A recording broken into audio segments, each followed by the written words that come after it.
In James chapter 4 and verse 11 it says, "Brother, do not slander one another." And everyone to thank for your see and to thank for your grace. And to thank you, Almighty God, for this day that you have given unto us, Almighty God, to see this beautiful day that you have made. Almighty God, as I'm about to speak your word, I pray that you will speak through me, Almighty God. I pray that you direct my voice and direct everything that I say, and may your name be glorified, Almighty God, in everything. May your word, Almighty God, not return unto you void.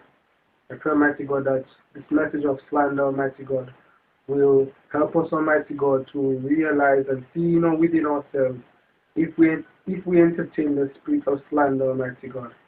And I pray, Almighty God, by your word that we'll be convicted and that we'll get rid of this spirit, Almighty God, and that we will remember the solution and the recommendation to fight against it, Almighty God. Thanks and praise be unto you for your love, your mercy, and your grace. For the blood of Son Jesus Christ, I pray. Amen.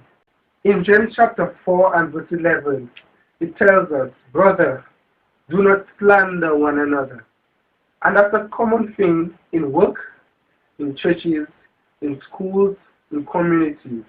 Gossip and slander. And it's something that we have all experienced, and that at some point in time we have all done. We know we're not supposed to do it, yet we have done it, and we feel bad when it was done unto us.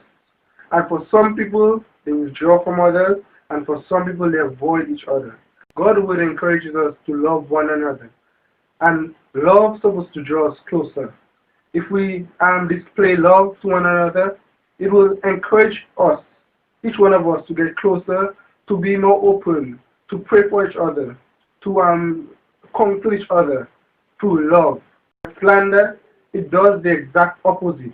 It tears us apart. It separates us. In Proverbs chapter 20 and verse 19, it tells us that someone who goes around spreading tales or goes around speaking or gossip, spreading gossip, actually cannot keep a secret or cannot keep something that you tell them in confidence. They break confidence.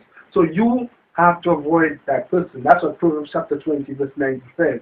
Avoid someone who gossips. Avoid someone who cannot keep something to themselves and they have to go out and spread it. Or even make it worse, they spread it and they exaggerate and it gets worse. And as you know, the classes when we were younger, they'll say one little secret in the class. And before it reaches to the end, it's a totally different story. That's the same thing that happens in real life, in society. When persons gossip, they hear something, then the next person they tell it, change the story a bit, and before you know that at the end of it, the person who is victimized takes this very seriously. Sometimes they are emotionally disturbed. So we have to remember as Christians, gossip is not for us. We have to get rid of that. And it's not just about the fact that you're a Christian and you don't gossip. In Colossians chapter 3 and verse 8, the Bible actually says, you need to get rid of that. Not you, but we. We as Christians, we need to get rid of that. We need to get rid of the spirit of malice, anger, slander, gossip. So that means it actually dwells among us. That means we actually entertain the spirit, these things which we are not supposed to. And then when we do that, we break the union, we break the church up. Not the church really, but the peace, the unity within the assembly is broken down. Because slander, it separates us, whereas love, it draws us closer to each other.